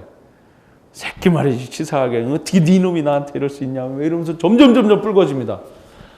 통계와 숫자가 그걸 말해주고 있습니다. 일본의 1심에서 조정 비율이 약 35%입니다. 일본 법원에. 대한민국 조정 비율이 약 6.5%예요. 왜? 그럼 한국 사람들은 악독하고 나빠서? 일본 사람들은 유하고 남한테 피해 주기 싫고 뭐 이래서? 과연 그럴까요? 출발선상에부터 이미 답이 있다고요. 둘이 애매모호한 영역이 많거든. 응? 그러다 보니 막상 피 터지게 싸우게 되는 거예요. 감정으로 더 전이가 되고 변질이 돼서 죽을 때까지. 그래서 우리나라 대법원까지 가는 사건이 그렇게 많아요. 아마 이 민사소송 해보신 분들 알 겁니다. 승복이 안 되거든요. 블라인드 영역이 많기 때문에 내 마음속에 서로 권한과 책임을 명확히 하고 했어야 되는데 5대5로 하자 했어요. 근데 어느 날 불신이 팽배했어요. 2호점을 내는데 갑자기 깨고 6대4로 한다든지 아니면 주방에 보조 누구를 데리고 나가서 옆에 따로 2호점을 차렸어요. 소송을 냈어요. 영업권 침해 뭐 기타 등등 부정경쟁 방지 및 영업기밀에 관한 보호에 관한 법률 뭐 11조 12조 걸어서 막 수를 했어요. 대판거리가 납니다. 쉽게 말해 내가 서빙 이렇게 잘하고 말이지 친절하게 갖고 손님은 다 나 때문에 모인 거야 라고 생각하고 있습니다. 내가 이런 레시피 이렇게 신제품 개발하고 신상품 개발해서 젊은이들 입맛에 딱 맞게 말이지 교대 앞에 학생들 놀러오는 곱창집 갈 놈들을 다 내가 떡볶이집으로 끌어들였는데 너 뭔 얘기야? 너 가만 보니까 말이야 밤마다 저 돈도 좀 새는 것 같아. 너 현금 받은 거 좀 삥땅 친 거 아니야? 이제 막 별의별 저기로 다 튀어나갑니다. 생각지도 못하는 걸로 막 나가는. 명확한 책임과 권한에 대해서 규정이 안 되고 블라인드 영역이 많은 거예요. 다 마음속에 여러분들 마음속에 한번 양심껏 보세요. 다 지가 왕 되기를 원합니다. 대한민국 대통령 제일 불행하다는 그런 농담을 합니다. 왜? 한 명의 대통령과 5천만의 왕님들이 계십니다. 저를 포함하여 여기 다 왕님들이 이렇게 전부 똑똑하고 다 많이 배웠고요. 개성이 강하셔요. 각양각색 백인 백색입니다. 다 왕 되기를 원합니다. 속으로. 왜? 우리 이미 어려서부터 이겨야 산다고 배웠습니다. 제가 왕이어야 합니다. 나 때문에 다 된 것 같아. 내가 신제품, 신상품, 심지어 자식 말에 돈까지 삥땅 친 것 같아. 벌써 합리적인 영역을 한참 벗어나서 해결할 수 없는 감정의 영역으로 확 가 있습니다. 그러니 무슨 화해 조정이 되겠어요? 법대로 해? 뭔 법대로 해? 멱살잡이로 하는 게 더 빠를지도 몰라요. 법보다 가까운 주먹이 더 빠를지도 몰라요. 기준이 없는데 계약서 쓰자? 아니다. 멋진 사업계획서를 완성해 나가는 과정. 같은 팀 내에서 마찬가지죠. 증권사 계신 분들 연말에 인센티브 배분할 때 제가 많이 보죠. 저희가 보험사 관리하고 계열 회사들 그 성과급 관리하고 할 때, 제가 회장실 사장 할 때 수도 없이 불만들 터져 나오죠. 노조 멤버들 난리 납니다. 같은 팀에서 어떤 특히 뭐 IB 쪽 이런 파트들 인센티브에 의해서 많이 좌우되지. 기본급을 좀 낮게 해놓고 새끼 말이지 우리 팀에서 다 한 것 같은데 저거의 당사자 이니시에이티브는 나한테 있었는데 왜 우리 부장이 나보다 많이 가져가야 되는 거야. 직급 높다고 뭐 직급이 깡패야? 뭐 이런 거죠. 왜? 명확하게 정해지지 않았거든. 마찬가지야 다. 지금 제가 예를 쉽게 들기 위해서 이렇게 하니 이게 훨씬 더 이해는 쉬우실 거야. 블라인드 영역이 너무 많아서. 계약서 쓰자 했습니까? 물론 결과는 계약서입니다만 그 한편이 드라마 같은 멋진 우리의 미래를 열어줄 사업계획서 겸 계약서 풀 버전을 다 그려보세요. 예측 가능한 상황들, 특히 잘 됐을 때가 문제입니다. 못 되는 건 상관이 없습니다. 왜? 빨리 잊고 싶거든요. 본능적으로. 여러분들 뭐 하다 보면요 잘못되는 게 의외로 빨리 해결되잖아요. 포기하잖아요. 서로 잊어버리려고 하잖아요. 막 저희 와이프가 저보고 헛똑똑이라고 합니다. 친구들 뭐 희한하게 꼭 뭐 큰 돈 벌릴 때마다 찾아옵니다. 돈 냄새가 나는가 봐요. 빌려주고 투자해주고 잘못됩니다. 초중 고등학교 동기가 1억 5천만 원 빌려가서 뭐가 잘못됩니다. 한 4년쯤 지납니다. 야, 한 3천만 원만 저거 하고 그냥 내 기억에서 너를 빨리 지우고 싶다. 뭐 이렇게 됩니다. 근데 이제 그거는 문제가 아니고요. 잘 됐을 때가 이제 문제예요. 아까 말씀드렸지만 2호점 냈어요. 5대5로 갔어요. 근데 내심 나 때문에 잘 된 것 같아요. 2호점부터는 지분 비율이 똑같이 일을 해도 내가 욕 네가 사해야 된다. 마음속에 저도 이러고 있고 친구도 이러고 있어요. 피 터지게 싸웁니다. 그러다 이제 서로 뻐그러져서 어긋나서 에라이 내가 요리사들 다 빼서 저쪽 서초역 앞에 하나 낸다 이제 하고 갑니다. 그럼 어떻게 됩니까? 아니면 더 열받아서 바로 옆에 가게 얻어서 냅니다. 셀프 카니발라이제이션이 일어나죠. 자기 살 막 깎고 먹죠. 요 옆집에 갈 놈 막 잡아오죠. 둘 다 잘 될 것 같아요? 둘 다 망할 확률이 99%. 하이마트 최근 사례죠. 뉴스에 많이 보셨을 겁니다. 혹시 유진그룹 관련 계신 분 계실지 몰라요. 잘 생각해 보세요. 유통에 관한 한 달인들이 굉장히 많이 손중구 회장님 편에 있습니다. 원래부터 하이마트 계신 분들 있습니다. 각종 인적 물적 리소스 다 갖춰져 있습니다. 근데 옛날에는 하나가 부족했었어요. 이게 없었어요. 돈이 없었습니다. 근데 뉴스에 오픈된 것만 해도 손중구 회장님도 3,400억이나 갖고 계신 분이에요. 돈까지 있습니다. 자본력까지. 유진그룹하고 만약에 그 상태에서 갈랐으면 어떻게 합니까? 제 추측으로는 100% 그분들은 만듭니다. 320명인가 되는 각 영업 지점 장들 중에 뭐 그때 상으로는 300분 정도가 동조한 걸로 나오지만 어떻게 해서 예를 들어 주저앉히고 뭐를 본사에서 샀다 쳐도 한 100분만 나와보세요. 강력한 새끼 호랑이가 키워지는 거 아니에요? 맞잖아요. 근데 그게 새끼 호랑이 정도냐고요. 그럼 이 새 회사가 잘 될까? 저는 그렇게 생각지 않아요. 같이 죽을 확률이 높습니다. 하이마트를 딱 나와서 예를 들어 로마트를 하나 만들었다. 열받았으니까 우리 가격 정책으로 그거 한번 죽어봐라. 막 가죠. 뭐 예를 들어서. 같이 잘못될 확률이 상당히 높죠. 그냥 이게 예측이지만 뭐 제가 뭐 돗자리 까는 사람도 아니지만 일반적인 경우에 보면 그런 경우가 많습니다.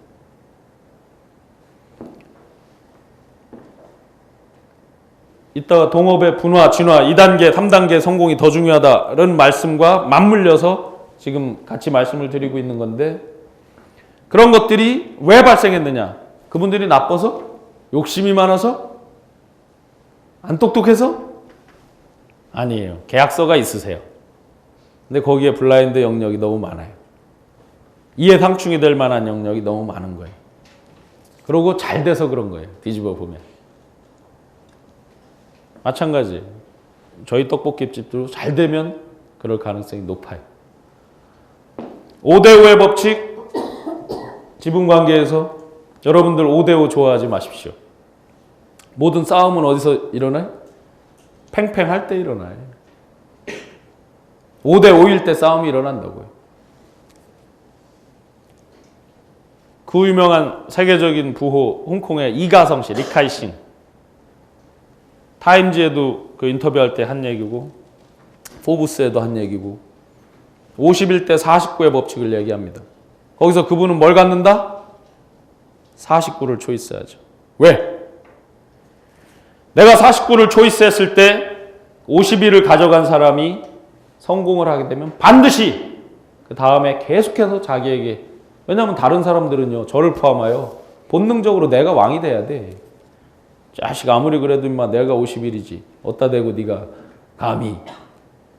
전부 마음이 우리 본능적으로 그러거든요. 한번 실천해 보자고요. 말이 쉽지 굉장히 어렵습니다. 왜? 본능을 거슬르기가 얼마나 어려워요. 그렇잖아요. 누구나 그 본능적인 거를 내가 왕이어야 되는데 실천해 보려면 무척 어려운 얘기입니다. 51이라는 떡이 눈앞에 있는데 그걸 버리고 49를 어찌 가져요. 일반인들이. 저희 같은 일반인들이. 만만치 않은 얘기입니다. 근데 그분이 물론 그거는 이제 성공한 사람의 배부른 얘기다라고 치부하면 뭐 할 말 없지만 과연 그럴까? 슬라이스를 쳐서 길게 늘어뜨려서 이 저기를 보면 결국 어느 것이 더 유리하느냐? 굉장히 그분이 말씀하신 게 진리죠, 진리. 실천하기 어려우니까 훨씬 더 진리에 가깝죠. 과감하게 한번 양보를 해보십시오.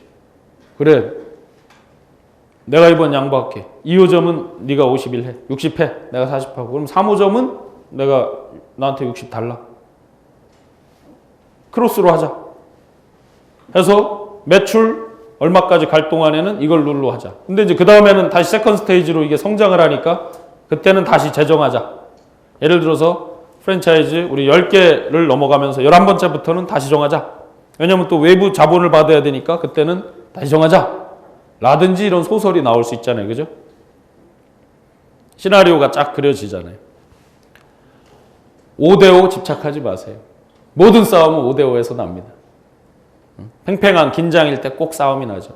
제가 흔히 말합니다. 5대5 정치인분들께서나 즐겨 쓰시는 말입니다.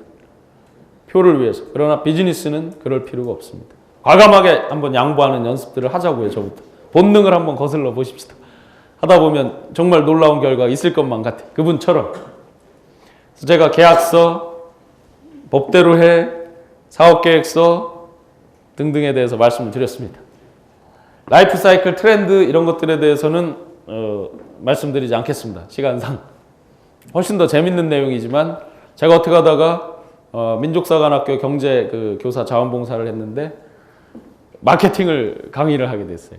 저는 마케팅 전공한 적은 없으나 재밌게 공부하면서 실제 이제 투자 등등을 주로 하면서 사람 심리, 마켓의 심리, 마켓의 생리, 돌아가고 있는 판 이런 것에 대해서 이제 많이 보다 보니까 트렌드, 소비자들 심리, 라이프 사이클 이런 것들을 항상 봅니다. 많은 분들이 그 블루오션 좋아하시잖아요. 블루오션 좋아하지 맙시다. 블루오션을 보면 대부분 배드오션 내지 데드오션인 경우가 많아요. 라고 뒤집어 보면 간단한 것 같습니다. 제가 어떤 참신한 아이디어라고 떠올렸을 때 전 지구상에서 20명 이상이 같은 생각을 하고 있답니다. 확률상으로. 어디 그렇게 블루오션이 있겠어요? 그냥 아주 단순하게 주식 투자하시는 분들 이렇게 생각해 보셔요. 야, 이건 너한테만 알려주는 거야. 비밀인데 말이지. 응? 내일 어쩌고 저쩌고 한대. 자기한테 이게 돌아왔을 때 자기가 몇 번째일까를 한번 세보세요. 이게 진짜 블루오션일까? 아무도 모르고. 아무도 모르거나 아무도 안 갔다는 얘기는 뭡니까? 뒤집어서. 돈이 안 되니까. 제가 그 연세대학교 창업센터 심사위원을 하면서 작년에도 수많은 젊은 창업자들 저걸 심사할 때 아주 제가 미리 전제를 깔아요. 제가 천박하게 묻겠습니다 하고 묻습니다. 많은 엔지니어들이 구루, 마스터피스 자기들 사이에서 완전 이거 뭐 이지방이죠 막. 이거에는 얘가 최고야 막 난리죠. 그래서 제가 이제 천박하게 묻겠습니다. 그 돈 됩니까? 라고 묻습니다. 제가 진짜 천박해서 그렇게 물을까요? 끊임없이 마켓에 대한 훈련이 필요하죠. 아까 잽을 던져봐서 아 이렇게 하니까 돈도 벌리고 이 기술을 하니까 이렇더라. 그 다음엔 어쩔까? 어쩔까?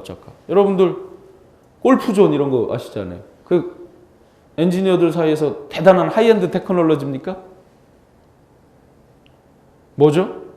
결국 마켓에 대한 끊임없는 훈련. 손오공 기억나세요? 탑블레이드 그 팽이치기 하는 기술입니까? 그게 하이엔드 테크놀로지입니까? 근데 그 팽이로 많이 팔을 때 3천억 팔았어요? 어떻게 됩니까? 더 좋은, 더 훌륭한 엔지니어, 더 좋은 아이템, 안 되면 M&A, 더 쓸만한 회사. 뭡니까? 선순환이 일어나잖아요. 제가 천박하게 돈으로 뭐를 이렇게 계산하겠다는 뜻이 아닙니다. 그래서 마켓에 대한 그런 훈련들이 계속해서 필요한 거죠. 트렌드 딱 하나만 말씀드릴게요. 프랜차이즈. 많은 분들이 이제 리타이어 하면 겁이 나니까 그냥 혼자 창업하기가 두렵잖아요. 그죠? 그러니까 파리바게뜨 창업스쿨 이런 데 이렇게 모자 쓰고 막 많이 교육 배우고 TV에 맨날 나옵니다. 최고 형태의 동업이라고 아까 말씀드렸잖아요. 강한 결속 형태의 동업. 그죠? 주식방 사건 기억나세요? 주식방 그 본사에서 알지도 못하고 있는 그 사람 하나가 그 일을 저지르면서 무슨 빵집에 뚜레쥬르 예. 그 농담 있던데 투어스 레스 주레스인가 뭐 라고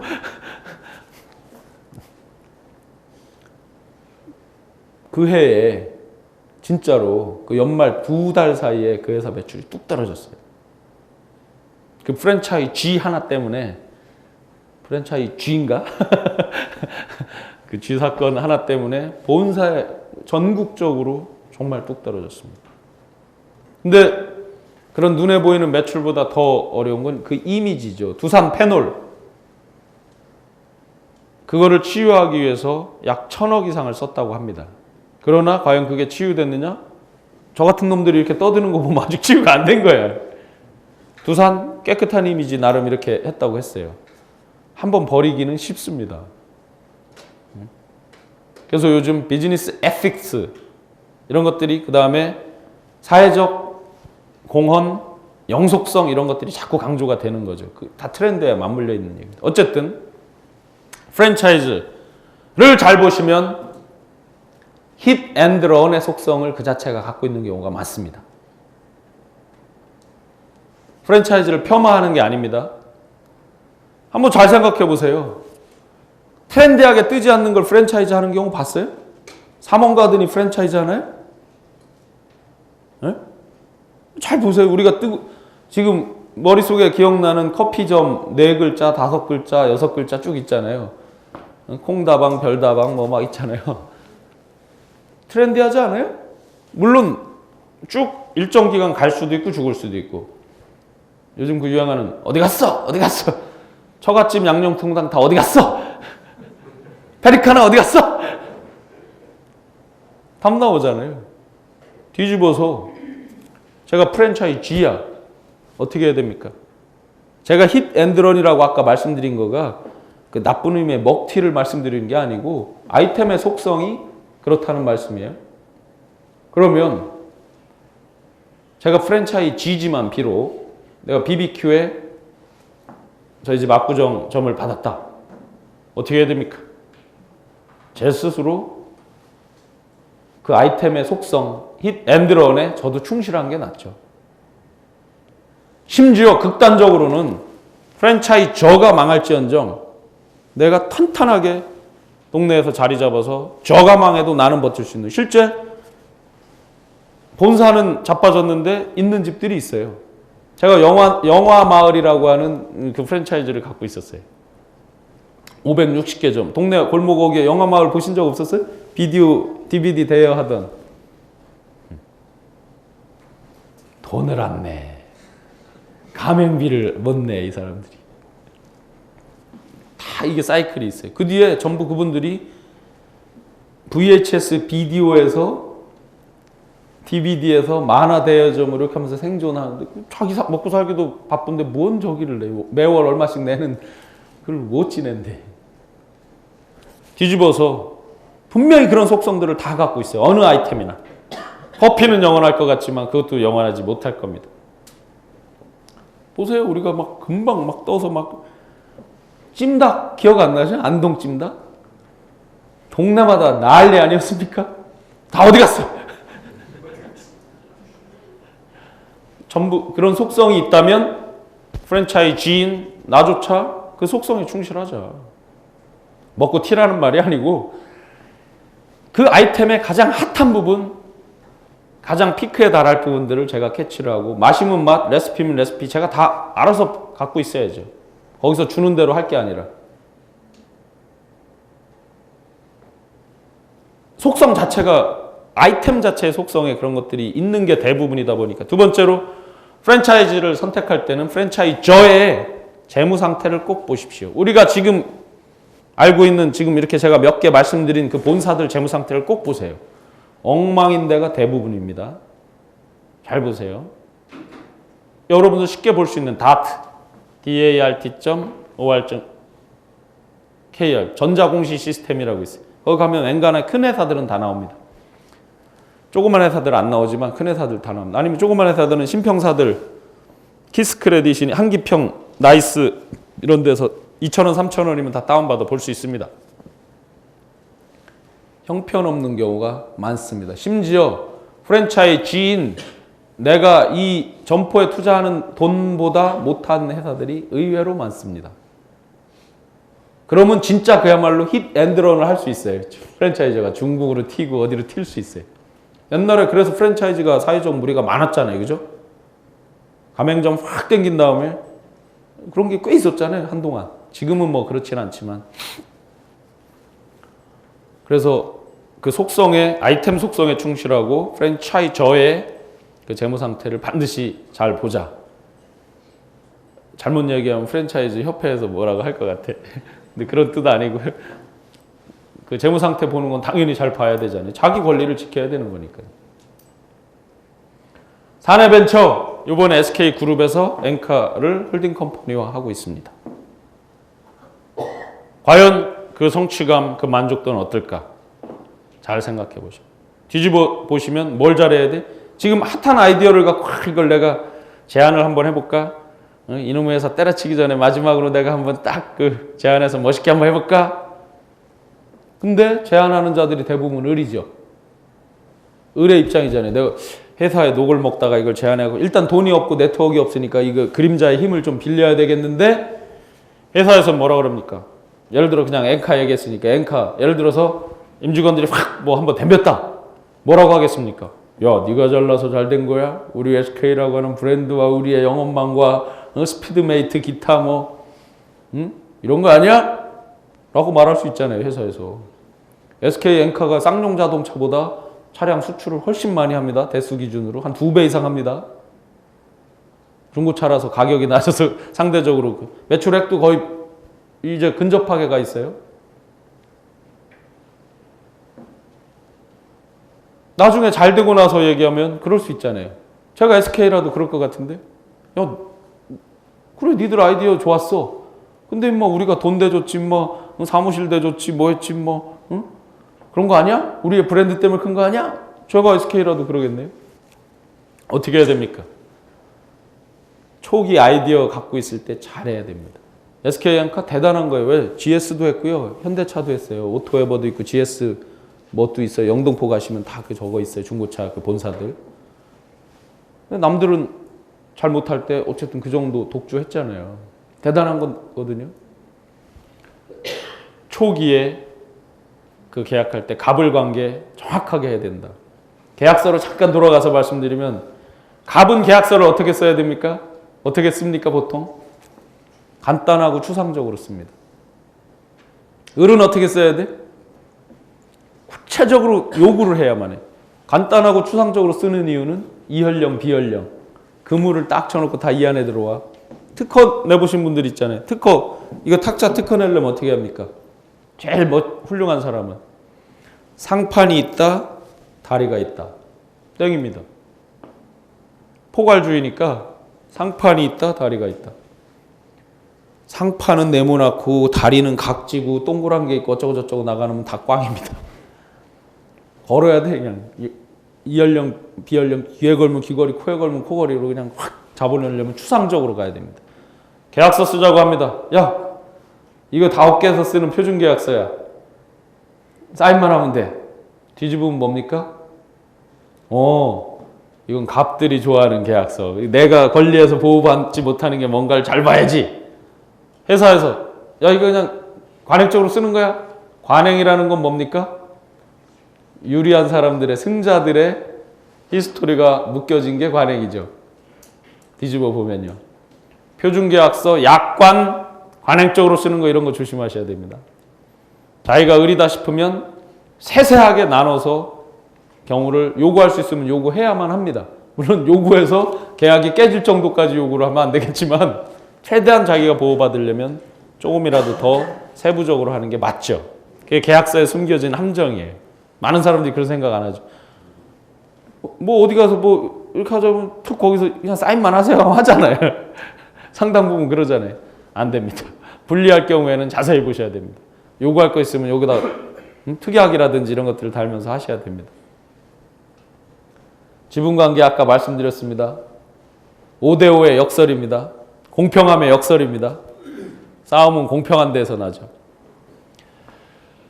이리저리 포장을 하고 어떤 미사학구를 동원해서 해도 결국 싸움의 핵심은 뭡니까? 돈 문제입니다. 근데 돈 문제를 거슬러 나가면 뭡니까? 아까 말했잖아요. 이 자식 머리 저녁 때 현금 받은 건 대강 삥땅 치는 것 같아. 너 내가 주방에 있을 때 삥땅 쳤지? 투명하지 못하기 때문에 어떻게 해야 됩니까? 크로스 체크 시스템을 확실하게 해주고 상호 투명성을 확보하는 게 좋죠. 제 책에 보시면 신흥 뭐뭐뭐라는 회사를 소개했습니다. 1년 단위로 돌아가면서 양 패밀리가 회계를 달리 보고 있습니다. 그건 극단적으로 대단한 경우죠. 그러면서 중견 기업으로 컸어요. 물론 그렇게까지 하기엔 너무 어렵죠. 사실 저희가. 양 집안이 둘이 공동 창업을 했는데 1년은 우리가 회계를 보고 1년은 저쪽 집에서 본다니까요. 실제 지금도 그러고 있다니까요. 전기 그 가설 그런 거 하는 회사인데 그건 이제 극단적으로 정말 대단한 경우고 그게 아니라 서로 책임과 권한의 범위를 명확하게 해놓고 이러이러한 게 잘못되면 누가 책임지고 대신 그에 대한 권한은 누가 갖고를 투명하게 딱 해놓고 서로 상호 존중, 상호 신뢰를 갖는 게 중요하죠. 그거를 다 사고 터지고 불신의 벽, 불신의 늪이 생기는 건 뭐예요? 감춰지는 부분 때문에 그런 거잖아요. 뭔가 불투명한 부분.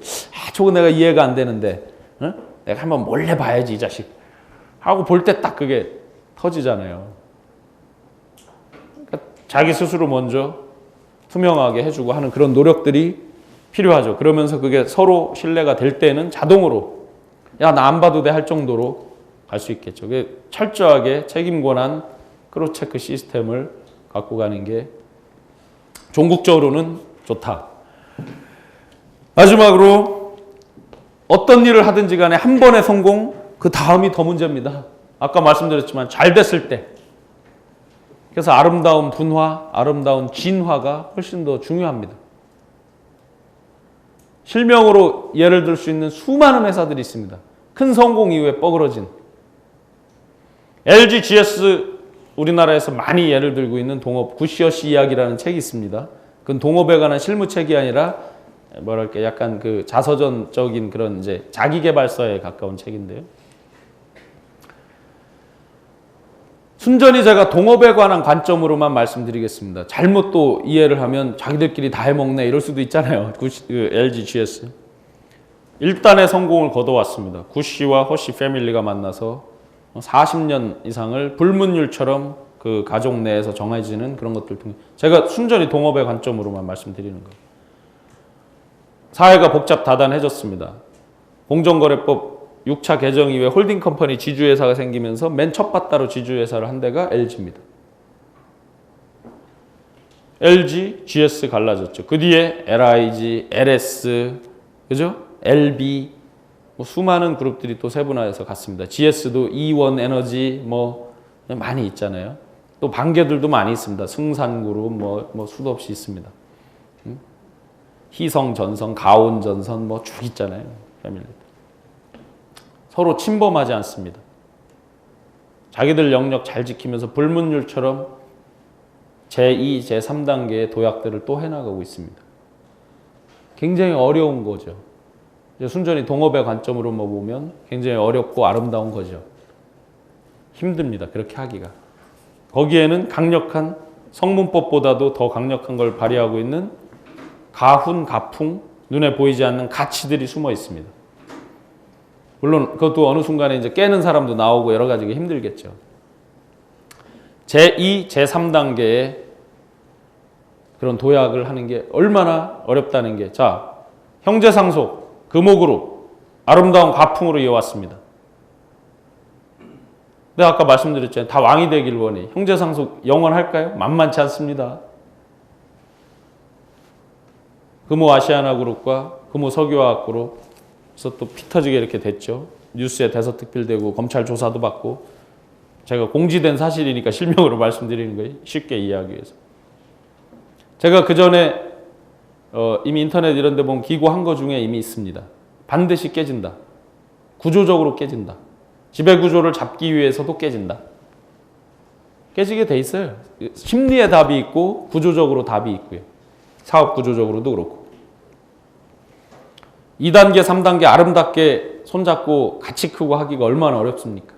하이마트 큰 2번의 성공을 거뒀습니다. 원래 대우에 있다가 김우중 회장 때 만들었던 걸 이제 이렇게 삼종 회장님하고 임직원들이 해서 1단계 성공을 거두면서 어피니티라고 하는 홍콩 펀드 회사한테 비싼 값에 한번 팔았죠.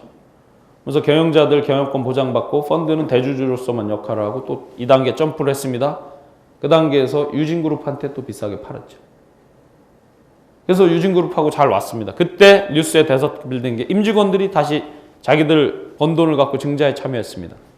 단순히 경영자뿐만 아니라 주주로서 아름다운 동행을 한다. 까지가 제 책에 써있는, 제가 출간할 때까지 사고가 터지지 않았었습니다. 제가 아주 신나하고 있죠.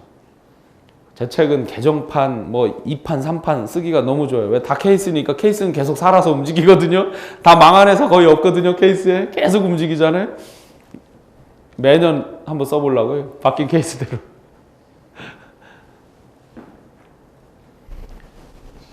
만약에 아까 말씀드린 대로 하이마트가 아니라 로우마트 하나 만들었다고 생각해 보세요. 거기서 아름다운 분화, 진화를 못 이루고 서로 그렇게 싸웠다.